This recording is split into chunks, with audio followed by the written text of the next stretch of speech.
There are more Arabs living in Israel today, like 10 times more or 100 times more than Jews living in every other Arab country combined.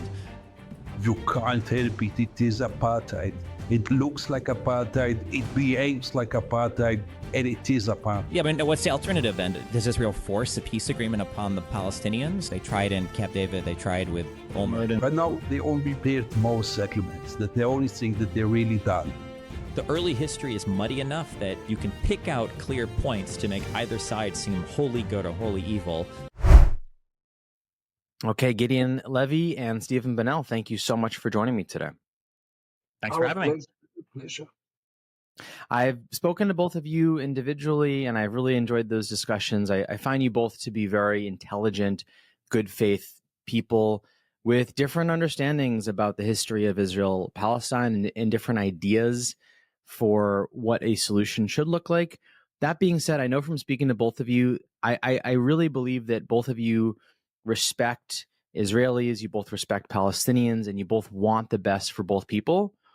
And you also have very different ideas of what has transpired over history and who's to blame in different events and what should be done moving forward. And just for a quick introduction for both of you and for the audience, Gideon Levy is an Israeli columnist for Haaretz, often speaks and writes in criticism of Israeli policies. And Destiny, or Stephen Bonnell, rose to fame through his online streaming. And Gideon, I had mentioned this to you over text, was that Stephen Bonnell had done a debate on the Lex Friedman show where he spoke alongside Moeen Rabbani, Norman Finkelstein, and Benny Morris. So the first question, and maybe the only question I want to ask, is I want to understand why you both have a different perspective about the history of the Israeli-Palestinian conflict. Gideon, and by the way, if anything I say is incorrect, just correct me. But Gideon, the gestalt of what I learned from our discussion, I think, is your point of view is that the history of Israeli-Palestinian conflict has been one in which Israel has subjugated Palestinians to ethnic cleansing, to occupation, to oppression, and various forms of that. Whereas, Stephen, you acknowledge that Israel has done things that are bad, but fundamentally, you see Israel more or less as a righteous country who's fighting for their right to be independent, and the measures they've taken, for the most part, have been for security. In other words, you don't see Israel as being sort of fundamentally perpetuating a suffering on the Palestinians without being driven by their own security.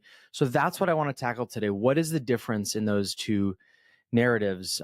Gideon, let me pass it to you. Have I correctly summarized your view? Basically, yes. I think that, Stephen, your view is that a lot of these circumstances, it's Israel exerting their right to self-defense, rather than Israel just trying to oppress Palestinians. Yeah, I feel like you're summarizing my position very harshly. Me and Gideon might agree a fair bit on this, actually. Something that people have a really hard time with when it comes to history is analysis without, I guess, like moral judgment, or the idea that two different parties can both have adequate justification for like contrary desires, right? So, I mean, as Gideon points out, I feel like it's fair that Jewish people wanted to immigrate to the Levant starting in the 1880s, and they did a lot of work internationally to secure rights from Great Britain, with the Balfour Declaration saying we're going to have a land here. The Ottoman Empire lost World War I. They collapsed. Britain had a mandate to rule this land. Jewish people were fleeing persecution from around the world, eventually into fleeing the Holocaust. So it's hard to say that like Jewish people were wrong or, morally in the wrong for that desire to immigrate and to more or less secure it through, whatever financial or diplomatic means, they needed to, at least. But the people that owned that land at the time, which was the mandate was from Great Britain from 1917 afterwards. But being said, it would be ignorant to stop there, because on the Arab side, you your empire has collapsed, the Turks no longer rule you, and then you look and you see that Egypt has, their state there that they got. Iraq is getting their state. Jordan is getting their state. Lebanon and Syria getting their states. But then in your area, a whole bunch of European immigrants seem to be coming in. And what's more, the people that have the mandate to rule that land are telling you, well, we're going to come and live here, and you guys need to figure that out. Until eventually, even 37, they were like, okay, well, this is probably not going to work anymore. It seems like this is it's unworkable, or it's become unworkable. So I think the issue is I feel like both sides had good justification early on. Now people can go back and forth on the details. Gideon brings up the conquest of labor. You could argue that early Zionists, the Jewish agency, buying land and then expelling Arabs and then bringing in Jews to work the land was immoral. But I feel like if it would have gone the other way, if they would have purchased the land and then Jewish owners would have come in and had Arabs work, people would call it slavery, right? So, I don't know if the conquest of labor, if that idea is necessarily bad or not. I think you could probably go both ways on it. I just think the early history is muddy enough that you can pick out clear points to make either side seem wholly good or wholly evil. And a lot of the debate about history is just picking and choosing the particular events that you want and then saying that side is completely in the wrong. So today we need to give up everything and basically leave, which is the frustrating. I think it is frustrating when it comes to the historical analysis, I think, of the region. And you don't think that Israel is an apartheid state, whereas Gideon, I think you believe Israel is an apartheid state. Is that correct? Yeah. So, Stephen, why is it not an apartheid state? When I think of apartheid, I think of two things. I think one is I think of a form of racial domination that is like explicitly and avowedly like racial in character. And two, I think of it as like a state dealing with its citizens. So a state controls all of its citizens and it says this race is better than this race and that race is better than that race, and that's it. When I look at the situations going on in the Gaza Strip and the West Bank, it seems like it's less of a racial domination thing and more of this is contested, occupied territory. Israeli citizens, whether they're Arab Palestinians or whether they're Jewish or whether they're, whatever ethnicity, if you're an Israeli citizen, you're guaranteed or afforded these rights. If you're not, if you're a Palestinian, then you are afforded a different set of rights, an inferior set of rights if you live in the West Bank. Effectively, is it apartheid? Like, it has characteristics that look similar to it, but the way that you fix apartheid is by going into a state and ending the racial domination. The way that you fix the situation in Israel and Palestine is figuring out a permanent solution on both sides that resolves, hopefully in two states. You can't get rid of the apartheid without getting rid of the territorial dispute, basically. But once the territorial dispute is gone, I would imagine the apartheid would disappear soon after, I would hope.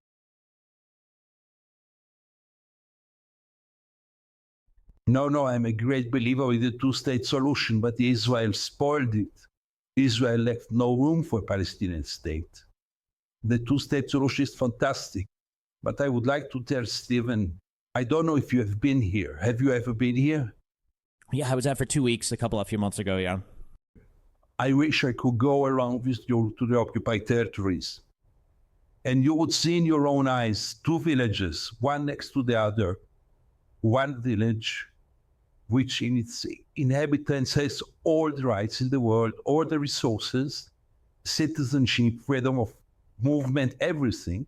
And the village next to it, no rights, no citizenship of any state in the world, no citizenship, no freedom of movement, nothing, no election, freedom of vote, nothing. How else can you call it if not apartheid? How can you call it? Now, would it be a temporary situation? I would totally agree with you. Occupation is temporary by definition. But after 55 years or 60 years, when Israel shows no intention from wall to wall to put an end to this situation, you can't help it. It is apartheid. It looks like apartheid, it behaves like apartheid, and it is apartheid. I agree. You could definitely see the difference between, I guess, like the official settlements versus Palestinian villages. I haven't gone everywhere, but in the West Bank, we visited Nablus and Yitzhar. We went to Ramallah. We went to it was the Jewish area of Hebron, but you could see the Palestinian area, and there are differences between all the checkpoints. I wish I could remember the name of the checkpoint, coming in from East Jerusalem to West Jerusalem, and the hour, 2 hour wait versus the private checkpoints that Israeli citizens can just drive through instantly. There is a huge difference. I agree. It's not good. It's a problem. I just think that it's apartheid will never be solved without solving the territorial dispute. There's never going to be a situation where Israel is giving equal rights to non-citizens that live in the West Bank or the Gaza. It'll never happen. Whereas if the territorial dispute gets solved, I would expect that any difference in rights or whatever would immediately follow. It would have to be part of the negotiation. That's why I feel like fixating on the apartheid part just doesn't make as much sense, because there's no progress to be made there, I feel. I totally agree. The only mistake you make is that Israel has any intention to solve the territorial problem. Israel located 700,000 Jewish settlers there and is continuing to build settlements there. This means that Israel has no intention ever to solve the territorial problem, and then you will even have to admit that we are in apartheid. I mean, how many years more do you need to realize that Israel had no intention to give up any land? Another 50 years, another 200 years, when will you say, oh, they really don't mean it, and it is apartheid? I agree, Israel. I think the problem, is both sides are incentivized to kind of fight forever. I think that Israel enjoys, at least under a right-wing coalition, I mean, even left-wing kind of, but I think Israel enjoys the idea of perpetual conflict because it means more and more settlers move into the West Bank. Potentially more of Area C gets annexed in the future. It means a smaller state for Palestinians if it ever comes. I agree that that's definitely a problem on the Israeli side. But I mean, I would say on the Palestinian side, there's never been like an acceptance or a clear delineation of this is what we want. This is an agreement that we would settle with. It feels like on the Palestinian side, there's a desire to fight into perpetuity as well, that there is an infinite rejection of any type of Israeli state existing too. I feel like the international community has hurt that in driving both sides to feel like they can kind of fight for what they want forever, when a lot of what they want is mutually exclusionary. I'm sorry, I cannot accept the idea of symmetria. There is no symmetria. Between the raper and the woman who is raped, there is no symmetria. There is the raper and there is the woman who is raped. You cannot compare. You cannot compare the occupier, the colonizer, to the victim and say, oh, they don't agree, so they both carry the same responsibility. No. There is one responsible, and this is the occupier. And he does anything possible not to end the occupation ever. Now we are speaking about settlement in Gaza. Wait half a year, you'll see settlers in Gaza. Wait another year, there will be settlers in Lebanon. And you still believe that the territorial problem will be solved? I don't have a disagreement with you. The only thing is that you have to realize that Israel has no intention to solve it. I mean, the reality is a lot of this occupation came after the result of failed military conquest, right? Whether it was the Arab states, whether it was the Six-Day War, whether it was continual fighting in the occupied territories, like it's always been on the backs of more and more and more military conflict. So it's hard to say that, like, if Israel had just conquered territory, you know, after rejecting peace over and over again, or after rejecting peace agreements, or after rejecting partition plans or deals, I think that there might be a better argument there. But I mean, when the other side has continued to reject peace agreements and then fought for conquests and then lost and then said, well, now we're the rape victims, I don't think that the analogy fits one-to-one there. I think that there has to be impetus on both sides to come to the table and try to figure out some sort of peace agreement. I agree, Israel's not doing enough to come to the table and make a peace agreement. But I mean, like I would have said, like Arafat and Mahmoud Abbas have done great jobs at coming to the table and trying to negotiate for peace as well. I don't think that's a fair statement to make. I don't think it's about peace. I think, first of all, it's about justice and following the international law. And Israel is violating the international law and destructing any sense of justice or equality between 7.5 million Palestinians who live between the river and the sea and 7.5 million Jews who live between the river and the sea.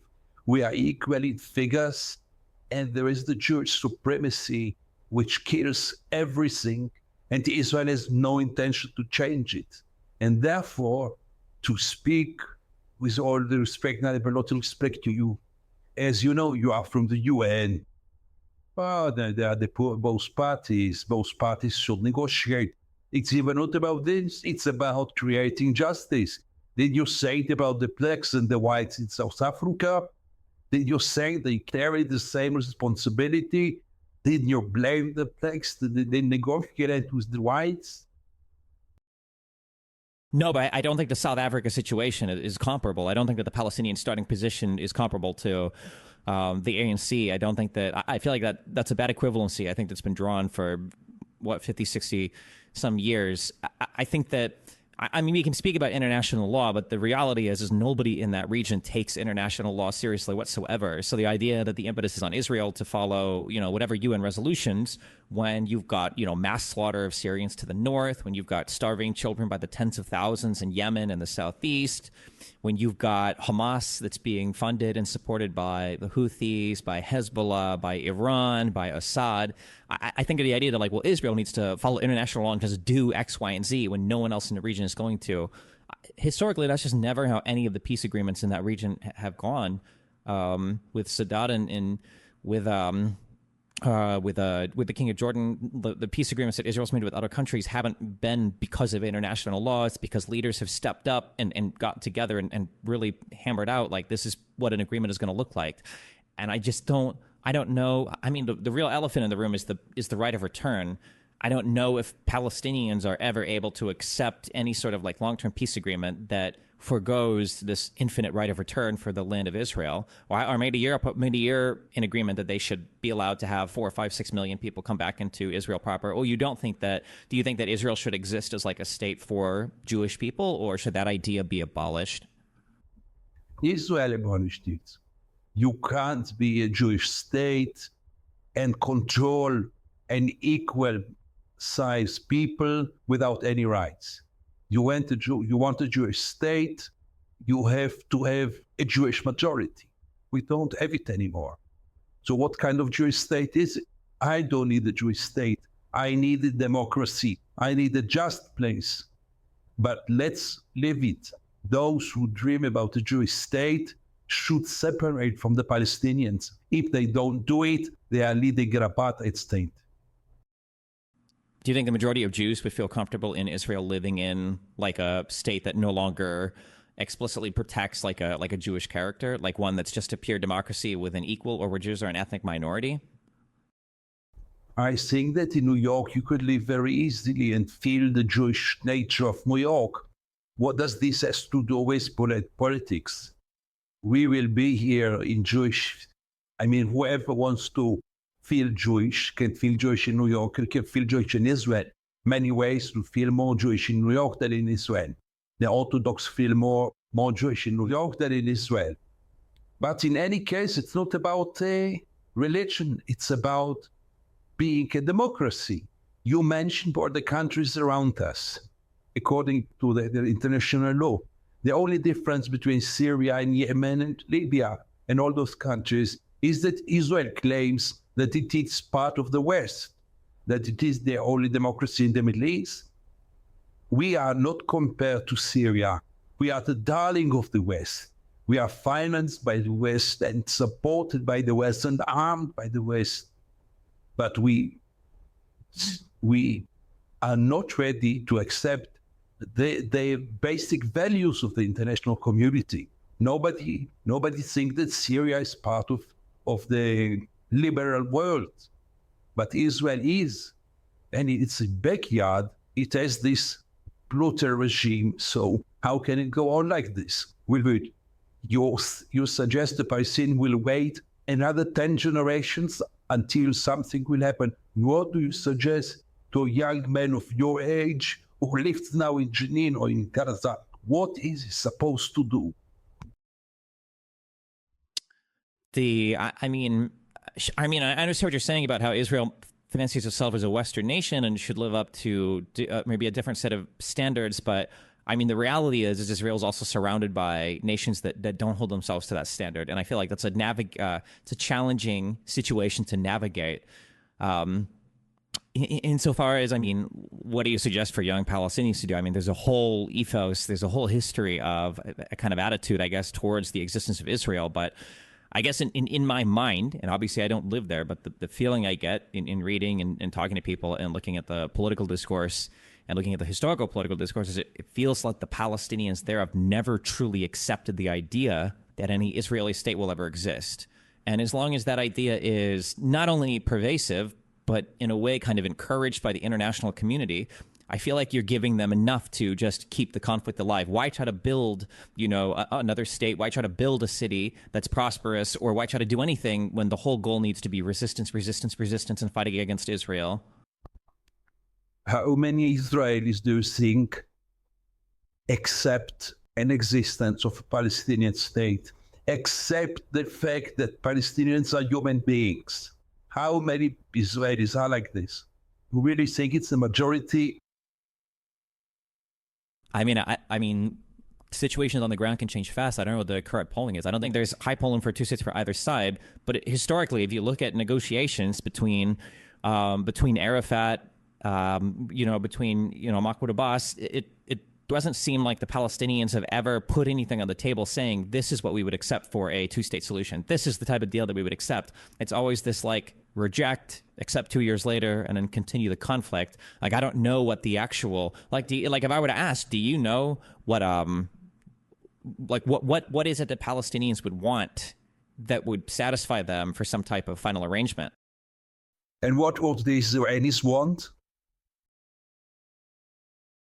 It sounds like for Israelis, it feels like the general agreement is some kind of security arrangement that leaves them feeling comfortable in the West Bank and the Gaza Strip. So whether this is, I think in Tabo Summit, it was like 3 military outposts or whatever, and maybe control of the airspace to be handed off over time. It looks like some form of, I think in the West Bank, they want to do land swaps in order to keep the big settlement blocks near the Green Line. I think that settlements that are deep in should just be destroyed, in my opinion. I don't know if they would go with that or not. And then some sort of limitation on the right of return, which is a big one. And then some sort of access or visitation to the Western Wall without that being heavily restricted. It feels like it's like something in that ballpark. I feel like the Israeli government, I feel like, would accept. So why didn't he do anything about it?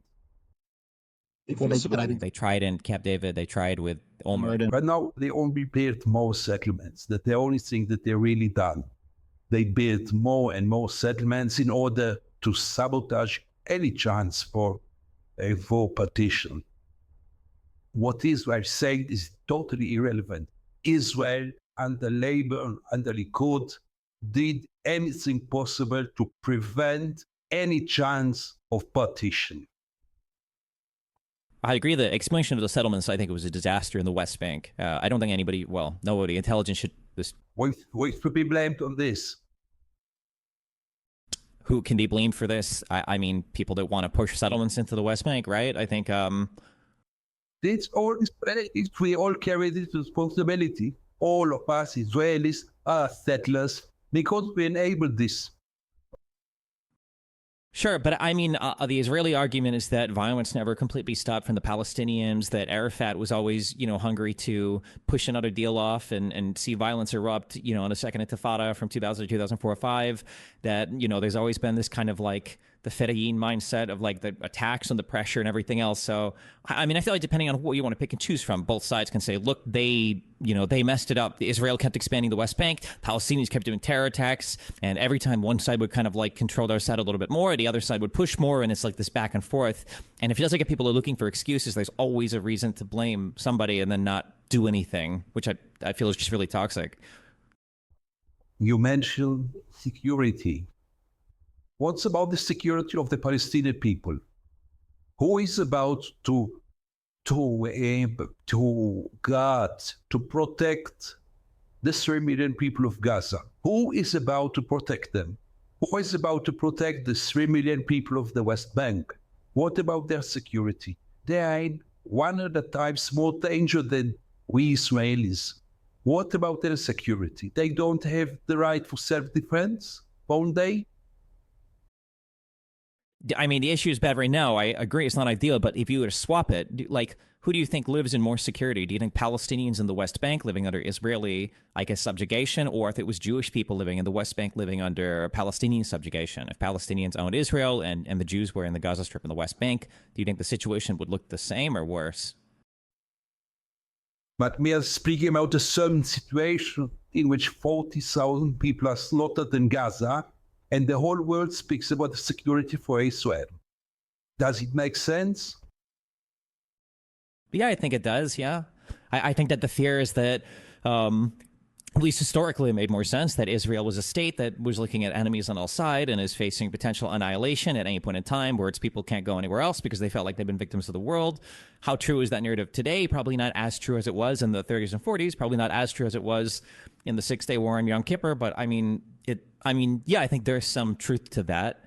Which is why I think, like I said, if we were to look at, there are more Arabs living in Israel today, like 10 times more or 100 times more than Jews living in every other Arab country combined. I think the Jewish people, I think, are understandably fearful of being a minority in a country that they're in, especially if it's run by Arab citizens. I think that's a fair fear to have. Do you think that's like a fair worry to have? They are more than welcome to pull out from the Palestinian areas, and then they will be very safe. There will be a majority.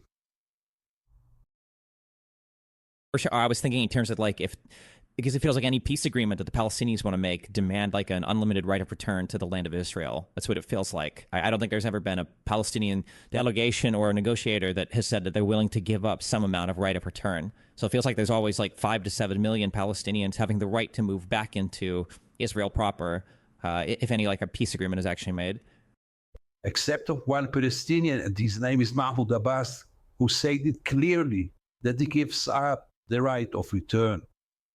He gave up his dream to go back to his hometown. But why would I have the right to settle everywhere, and they don't have the right to settle everywhere in their land? Why? Because we are what? I mean, Olmert would contest that, right? And I don't know how true it is that Abbas in 2008 accepted that he would limit the right of return. I think from Olmert's telling of the story is that he gave the number, I don't know what it was, 75,000 or 50. He gave some number, and then Abbas didn't respond. They didn't show up to draw maps or anything the next day. And then 2 years later, I mean, as happened with Arafat over and over again, Abbas says, oh, well, I would have accepted this. But by then, Olmert is out of office. I think 2010, you get Netanyahu at that point, and now you're in a whole new government, and anything you negotiated in the past is just completely off the table. We are speaking of two different levels. You are talking about the diplomatic level, and I'm talking about basic justice, about basic equality, about basic values. And this interests me 10 times more than what Abbas declared or not. I want to live in a just state, and I don't live in a just state. I live in an apartheid state. And this will not be solved through diplomatic arrangements. It will be solved, first of all, when Israel will realize what we have done to the Palestinian people over the last 100 years. Until we realize this, we cannot get to anything. And we don't realize it. We deny it. And you really reflect all the talking points of the Israeli propaganda, which is fine. I was in your place when I was young. I believed in everything you said, until I realized that my brain was washed for years. I was told we are the David and they are the Goliath, that they want to kill us, that they were born to kill, that we are the just ones and only the just ones, that we are the ultimate victims. All those things I was told, until I started to look around and to realize that I was brainwashed. Yeah, I mean, I don't think Israel are the ultimate victims. I agree. I think especially the very Zionists, the far-right people played up a bit. And I think to speak to that, I mean, on October 7th, it's not like you had a bunch of Palestinians in Israel to the West Bank rise up and join in some massive third intifada. I think that's a huge achievement. I think it shows a lot to the mindset of the Palestinians living in Israel and the West Bank, that they're now all trying to kill all the Jews. I agree with that. But I mean, nothing historically in this region has ever come from some group of people just realizing a thing, right? It took commitments from Carter and Sadat to get Begin to come to the table and figure out peace with Egypt. And that only came after Israel's troubling performance of 73, right, in the Yom Kippur War. And it took the fall of the Soviet Union and the Madrid Peace Conference and talks with Jordan to finally get Israel to have peace with Jordan as well. Like, none of these things just happened spontaneously. Like, they were off the backs of either large wars or big, like, diplomatic efforts by leaders that were willing to stake out really brave positions. And I think that has to happen rather than expecting like a sudden change in consciousness from the entire society to change a particular thing.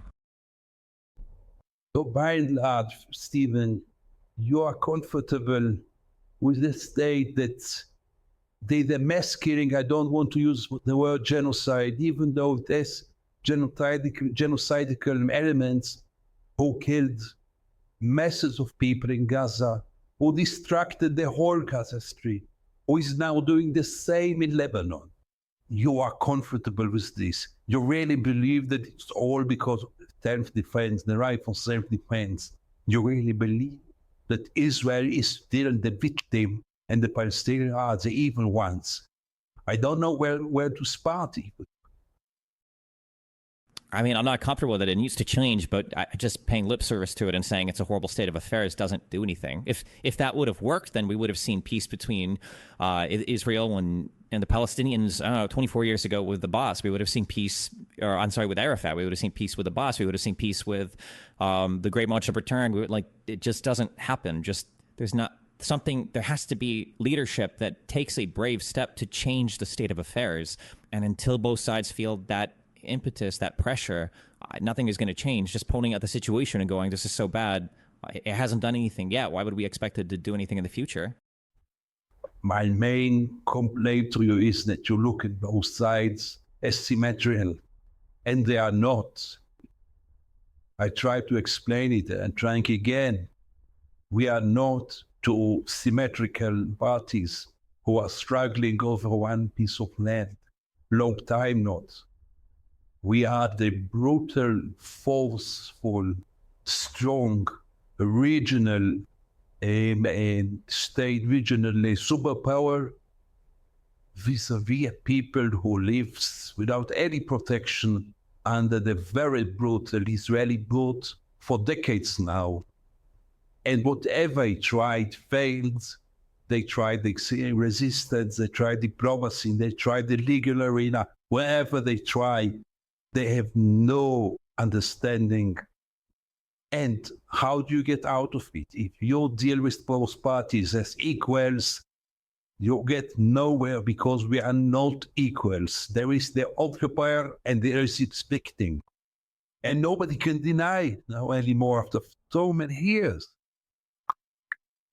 So Gideon feels that because Israel is the occupier and because Palestinians are the victim, the onus is on Israel to institute peace and change, because it's Israel that has these people. Please. Justice. Peace will be there. Maybe because it's Israel that has control over these people and their water and their electricity, and they are way, way, way more powerful. And so the idea that both parties share equal responsibility for coming to the table diplomatically to institute justice and change, Gideon says, is just not rational. It's just not fair, because Israel's the winner in this situation. But what's the alternative then? Does Israel force a peace agreement upon the Palestinians? Like, I don't understand what is the alternative besides both sides coming to the table to negotiate something? The solution is realizing that there are equitable means and draw the conclusions. The conclusion is that Israel cannot do whatever it wants only because it is stronger. The conclusion is that not everything can be solved by violence. The conclusion is that not every injustice can be solved by another war. And the conclusion is that it's time to change the mindset of Israel. Therefore, any diplomatic negotiations about the location of the border or about the outpost which we spare and the outpost which will be evacuated. First of all, I would like to see Israel realizing that it's not the only people around, and they are so of realizing it. And therefore, it's about the international community to intervene. Also from South Africa, their wives would have never given up if not the international community intervenes, because the international community is saying apartheid will not prevail in our world. And now it's the time to do the same with the second apartheid state.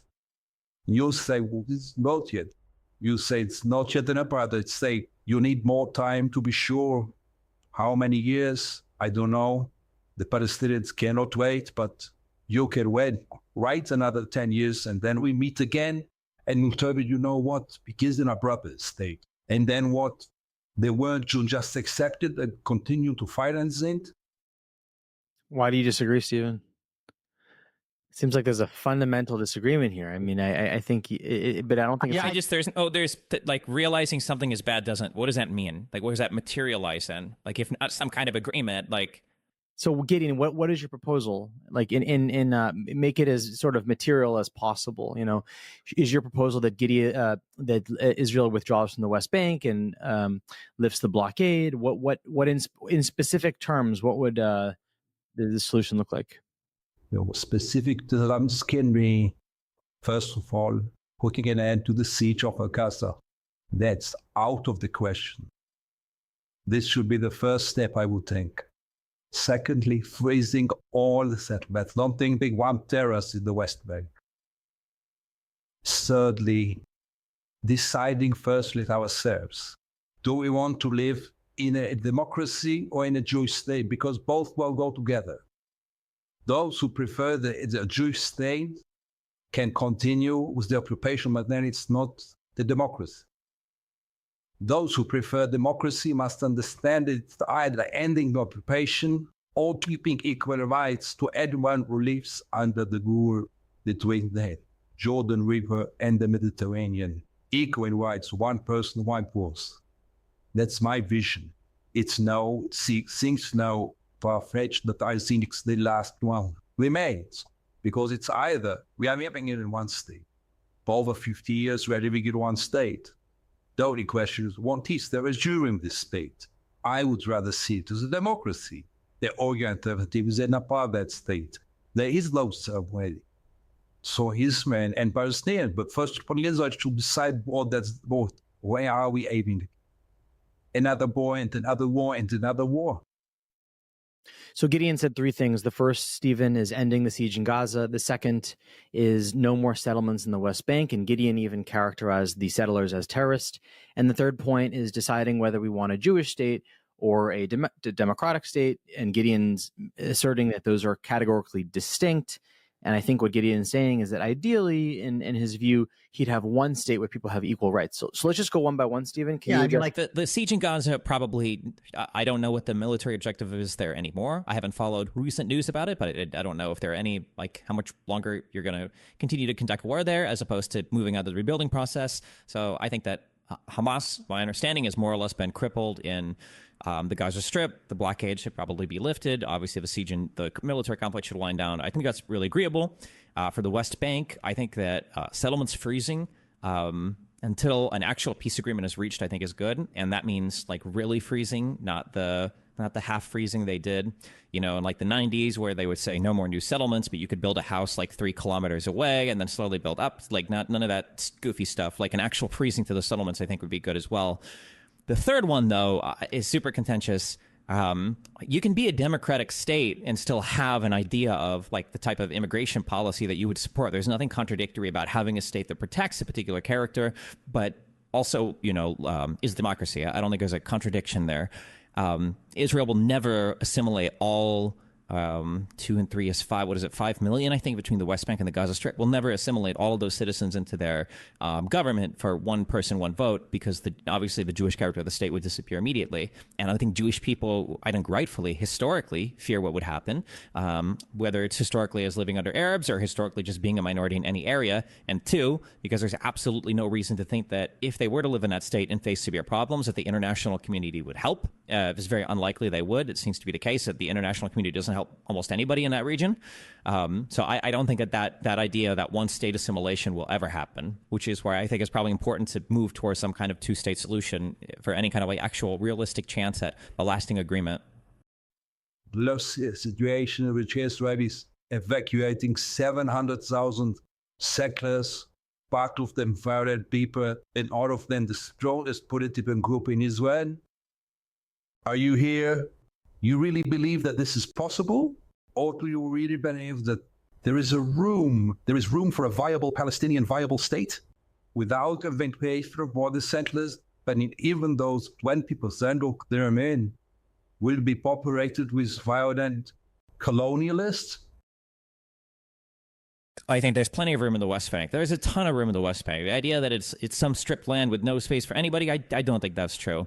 But I mean, like, there should be some sort of land swap or something should happen to make right. What's probably going to be an annexation of more Area C territory to annex the big settler blocks. I agree that more land should be given to Palestinians to make that right. Up to 100% or whatever would make that.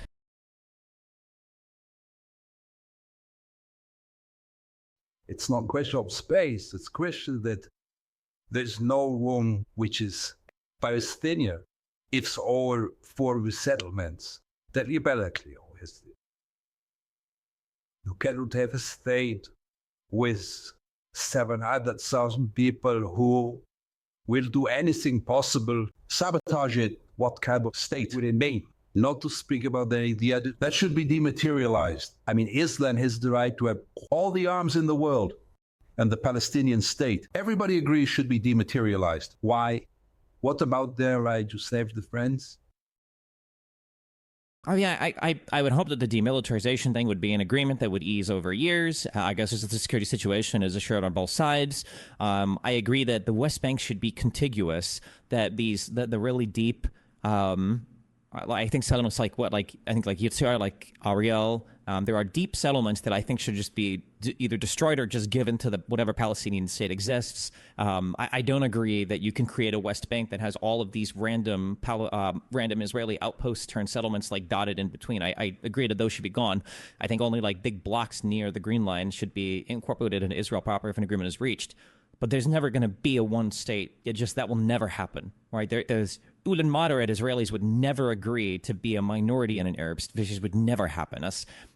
There's a greater chance that every Israeli, and Palestinian citizen come together tomorrow and sing songs of peace and make a two-state solution before a one-state solution is ever accepted, which has never happened.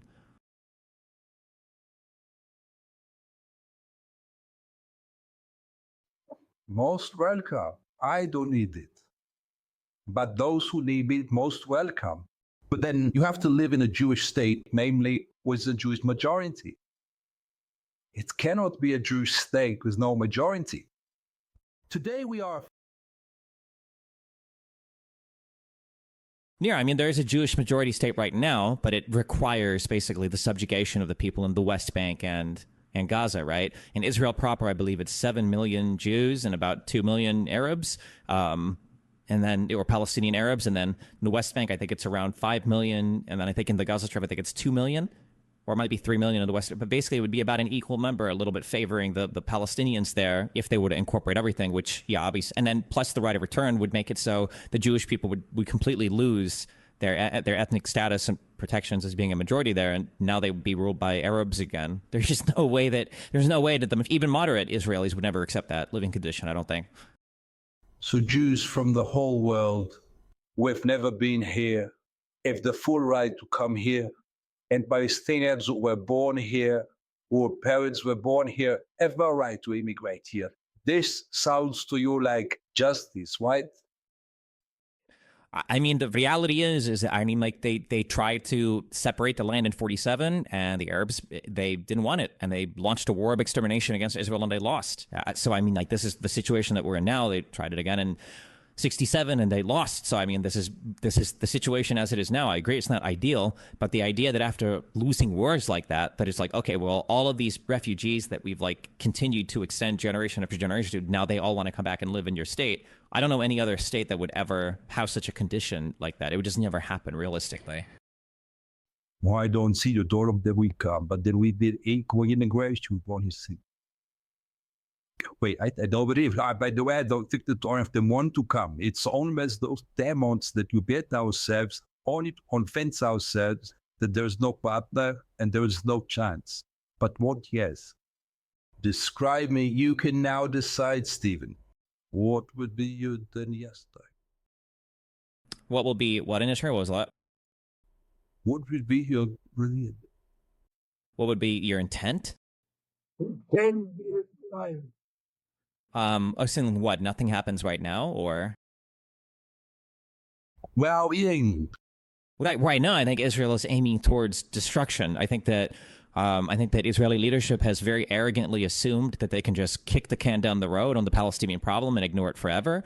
And obviously, that is a huge mistake. It shows a huge amount of hubris. It shows a lot of arrogance. It shows a lot of idiocy. It's not good. Yeah, right now, I think Israel is on a very, very, very bad path because the international community won't bear the Palestinian living conditions for forever. The Arab citizens in the surrounding states probably won't bear it forever. The Palestinians within Israel are a vector through which Iran or other proxies can attack Israel. It's disruptive of the entire Saudi versus Iranian axis to have this problem here. I think Israel's in a very bad spot right now. And I think Israel largely has itself to blame for not being more aggressive in solving this issue. I do agree with that. So what will change it? What will change it? Personally, probably nothing. That's what it seems like. It feels like historically the United States has been a big mover of peace. Carter, I think, was a really big reason for peace with Egypt. Bill Clinton really wanted to do something with Arafat and it was Ehud Barak, I think, right? But the right now in the United States, I don't know how much of all of U.S. Our politics are a fucking nightmare here. I don't think any of our American leaders have any mind for the Middle East or any long-term vision. So then it's just the rest of the world. I think Israel probably doesn't trust any other country internationally for good reason. The ICC and the ICJ are quite heavy-handed when it comes to Israel. And obviously they feel surrounded by enemies or supporters of enemies. And even their allies are lukewarm when you look at countries like Saudi Arabia and Jordan. So, yeah, I don't know. It's a really bad... It's a really bad situation right now because there needs to be like a heroic leader, like another Rabin, if you'd consider him that, another Sadat, if you'd consider him that. It needs to be somebody like this who wants to come up and make like a hard negotiation. Maybe another Sharon type figure to say we're taking half the settlements out of the West Bank in order to make this peace agreement or something like that. But yeah, I don't see an end or anything right now. Because both sides just have mutually exclusive desires. I don't know. And why can't, Gideon, we give more agency to the Palestinians? I hear your point about there not being a symmetry between Israel and Palestine because Israel has more power and therefore the onus for deployment. Not about power. Israel is the occupier. It's not only about power. Israel is the colonizer and the occupier. So the onus is more on Israel to create diplomacy and justice. But my question is, should we really attribute zero agency to the Palestinians? Doesn't the fact that Palestinians have never agreed to an Israeli state, doesn't that matter at all? I understand they're as you say, the victim, but do we attribute zero agency to them? Shouldn't that matter a little bit?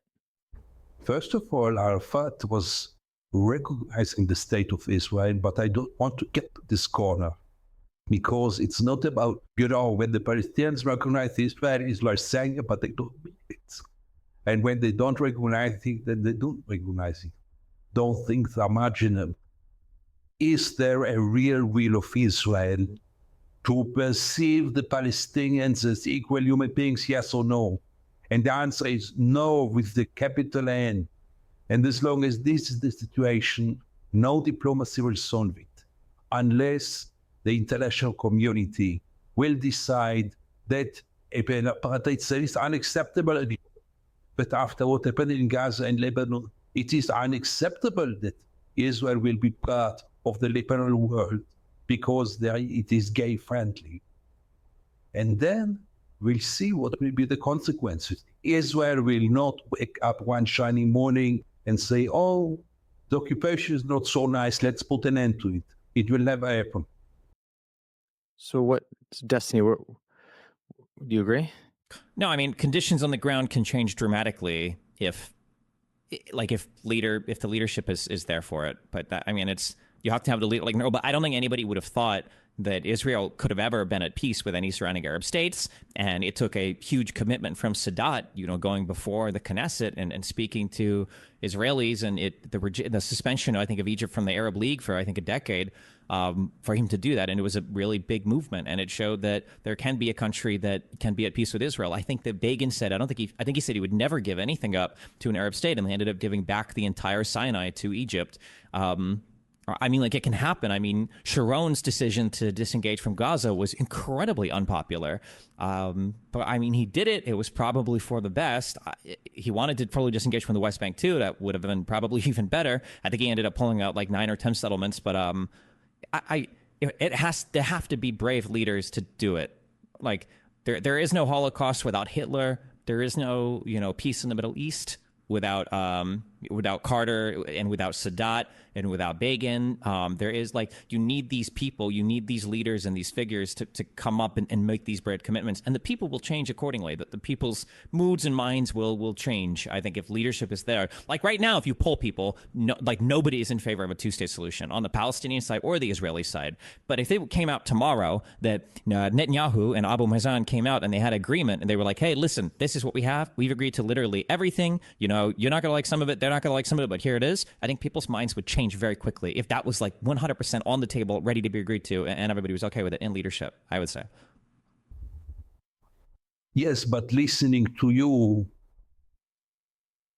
I'm come to the conclusion that we will wait now to another leadership. Israel wants justice, but it's just a question of the right leader in the right timing. But my claim is that Israel did anything possible to sabotage any kind of settlement from 67 and maybe from 48. It never had an intention really to give up territories or really to let Palestinians have a sovereign state. Never for a moment. And therefore, I claim that just waiting now for the right leader is just playing into the hands of the occupation. So it will last another 100 years, because the right Rabbi will not be born.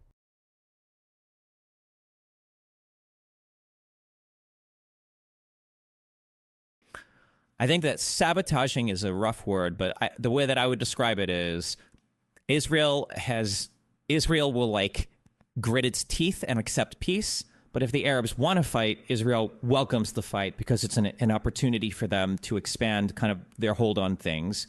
But I mean, it takes two to play in that situation, right? Like at any point, a lot of the Israeli project could have been unplugged if the Arab states would have been like, okay, you know what? We will agree to this. Fine.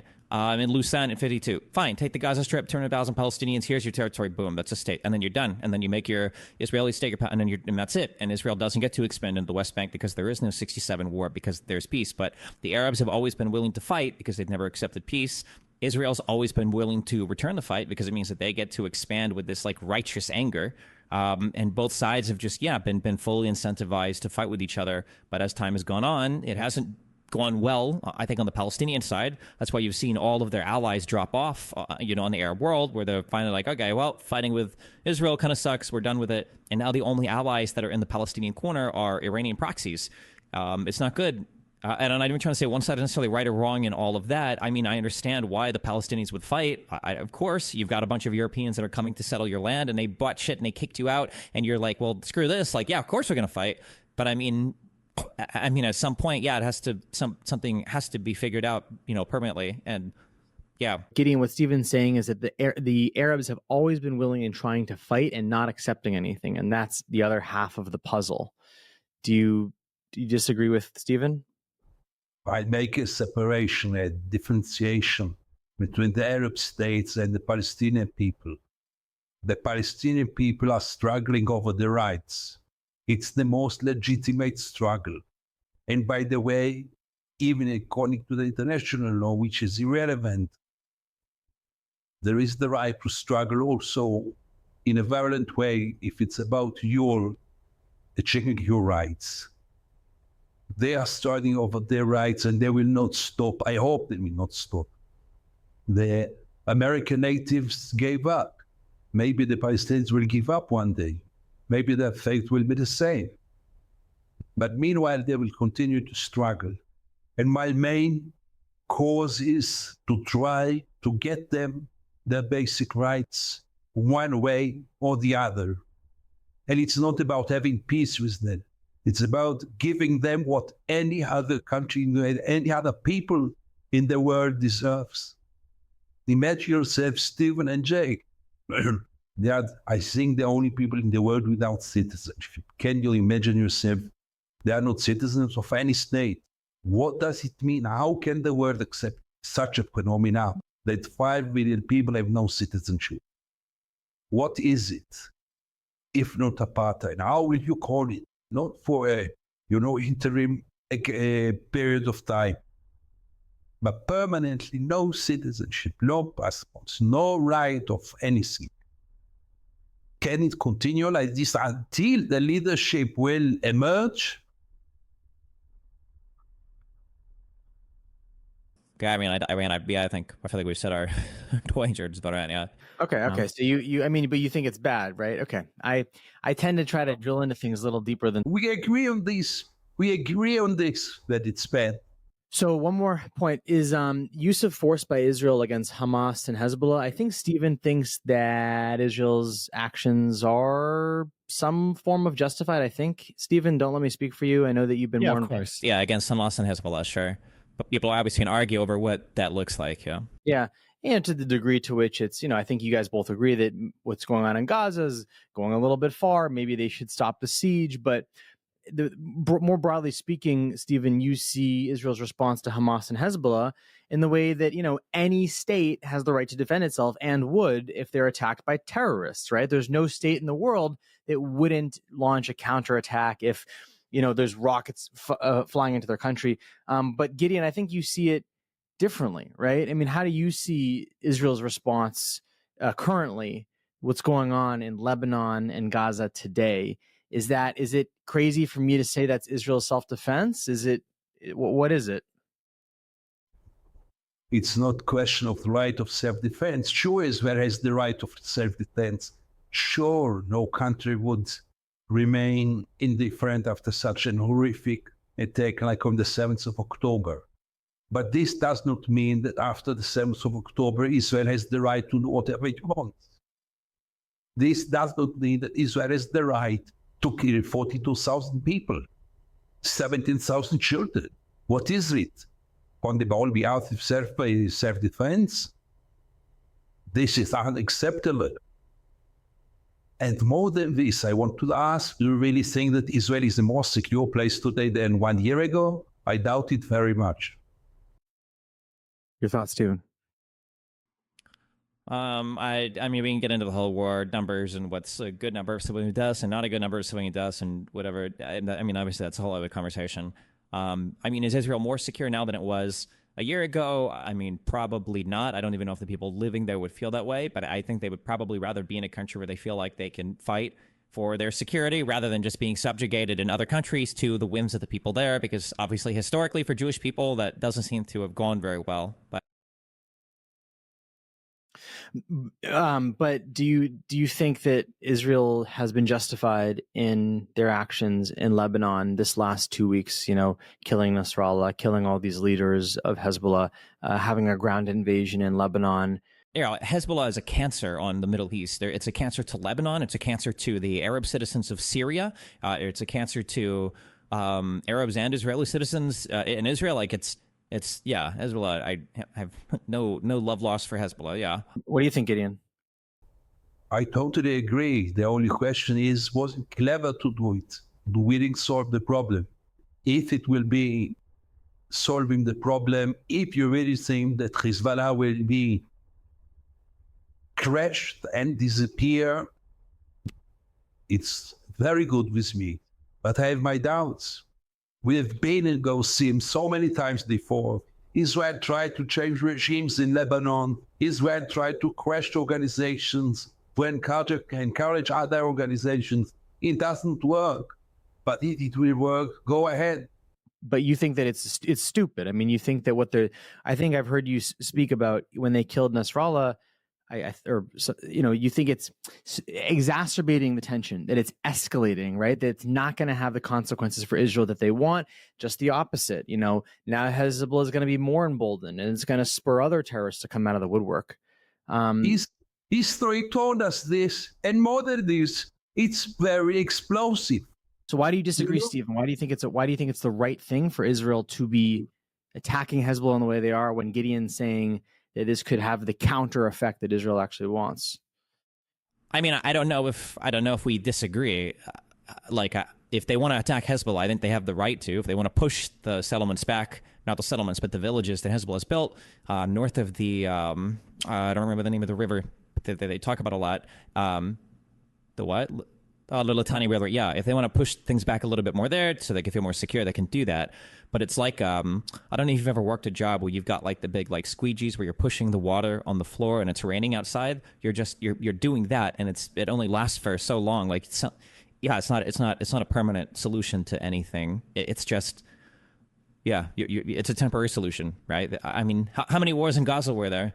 2008, 2012, 2014. 2019, if you count the border riots, now 2023, 2020, like how many wars in Lebanon were there? There was the whole civil war in the late 80s, early 90s. There was 2006 for a month, and now there's 2024. Like, it's not a permanent solution. It's not fixing anything. It's just kind of kicking McCain down the road. There has to be something more. Yeah. But on the other hand, Stephen, I mean, tying this into not just Hezbollah, but Hamas, I think that you would say, Stephen, that Israel's use of military force is necessary, generally speaking, to protect Israeli citizens from terrorist threats like Hamas and Hezbollah. Is that accurate? Yeah, it is. But like, you just have to be. It's the Palestinian issue has to be figured out, right? Like, if I lock a bunch of people in my apartment, eventually they're going to get really mad and going to try to attack me, and I might even be justified in fighting back against them. But I mean, what do you think is going to happen? Something has to be figured out, because if the situation continues now, we return to the status quo. In another few years, there's going to be another terrorist attack, and then Israel's going to they'll have justification to go and fight. But I mean, like, it's inevitable. You're creating inevitable situations where you're going to have to deploy some level of violence. It's going to end up in a lot of civilian catastrophe. Like, it's.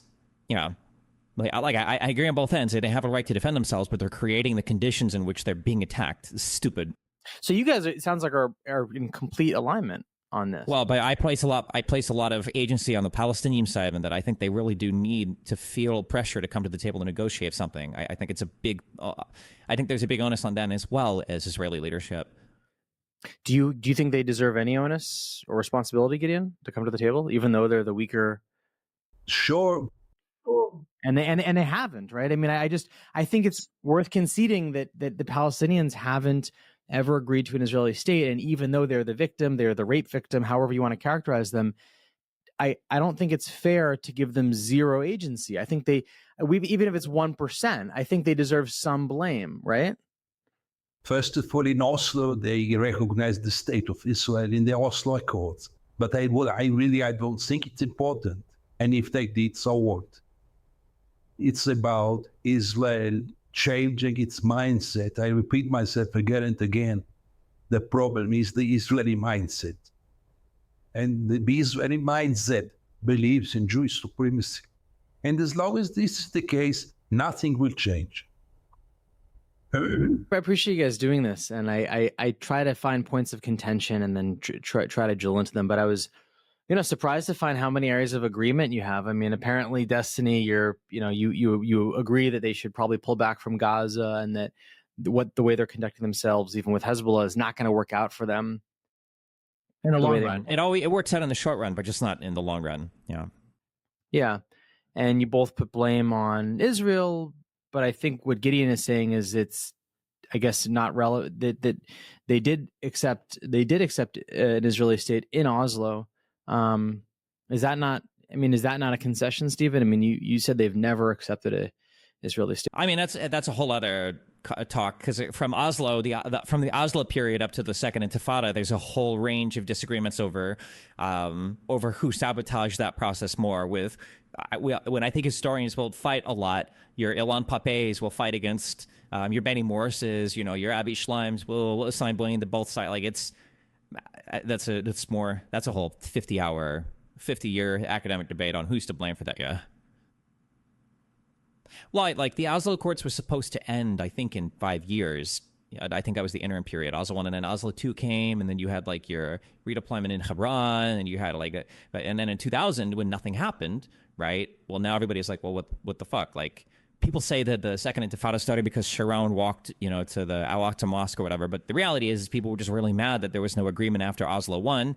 Palestinians looked at the Palestinian Authority and they're like, okay, cool. You made us a government that just works for Israel to, beat us up and do security for you guys. What do we get out of it? We have no state. We have no officially recognized government. We have whatever bullshit seat at the UN, but we're not getting anything. And then, so... I think that Oslo 1, I thought was a really good step, and then depending on who you talk to, they'll say it was a really good first step, and other people say it was a complete, total abject failure. And I think there are good arguments on both sides of that, but that's a whole other conversation. I think, yeah. I didn't cover. Sorry, I'm covering the occupation now for 35 years, and what I saw really very few Israelis saw. I did shape my political views, obviously. But I have the feeling that if Destiny will join me for 1 week to the West Bank and maybe to Gaza, if it will be possible, I believe if he would have seen what I saw in those years, he would have changed his mind. I have this belief because he seems to be a very honest guy. You just went to Israel with he went with Yishai Fleischer, your close friend Gideon. He went Oh no, hold on. Oh, no, that gives a bad impression, okay? Because Yishai gives a very particular view. Yishai is very pro-Zionist. I wish I could remember the settlement that he lives in, but the most hopeless I've ever felt. Does he live in Hebron? There was another settlement nearby that he took me to, and I talked to settlers out there, and that was probably the most hopeless I've ever felt about any peace happening, because those settlers are fucking crazy. The situation in the West Bank is it's a whole other thing. The problem is people make it sound like the biggest issues are like lack of food or lack of whatever, but the real issue is, in my opinion, is humiliation, right? That after October 7th, you have, 136 of these random checkpoints. Sometimes they're not even manned, but you might have taken a certain road to get to work or to go somewhere, and now you have to drive, 45 minutes out of the way just because there's some new random bullshit checkpoint. Or if you want to drive into Israel, you got to wait. I walked down the line of cars and talked to people coming into Jerusalem, and people are sitting, and you ask everybody in the cars, they wait 1 or 2 hours just to get into West Jerusalem. You look after October 7th, all of the work permits were revoked for people in the West Bank, and now what? They have no money to make. They can't do anything. Some of them sneak over the walls, and the Israeli government knows, and they don't do anything because people need to work. And it's just like it's not good. And and you go next to some of these settlements, and you can see immediately you're in a very nice Israeli settlement with running water, with electricity, with electric gates, with men with M4s, and and then you look down the hill, and all the Israeli settlements are sitting at the top of these pristine hills, looking down in the valleys of the Palestinian villages with the black water tanks because they don't know if they'll have water 24/7. Yeah, it's not good. It's not a good situation. I agree 100%. And what do we do? I mean, Stephen thinks, well, what do we do? How do we create peace? When we start with a tour of me and Destiny in the West Bank. Okay. Well, guys, thanks so much for this. I really appreciate you guys doing this. I mean, any final thoughts, questions? Just we're all here together. Like Stephen from you or Gideon from you. Thoughts, questions, final anything? No, I appreciate the conversation, Gideon. Same for me. So thank you so much. Thank you guys both. And I'm gonna end this